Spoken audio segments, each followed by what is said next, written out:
என்னுடைய வயசு 94. தெய்வங்கள் எல்லாம் தோற்றே போகும் தந்தை அன்பின் இளமை காலத்தில் என் குடும்பத்துக்காகவும் பிள்ளைகளுக்காகவும் நடந்து பாடுபட்டு என் செப்பலே தேஞ்சு போச்சு.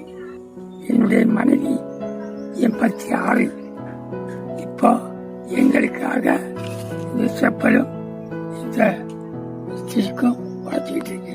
நானும் மனைவி நல்லா செங்கல்பட்டு மாவட்டத்தில் மாமல்லபுரத்தில் நல்லா வாழ்ந்துகிட்டு இருந்தோம்.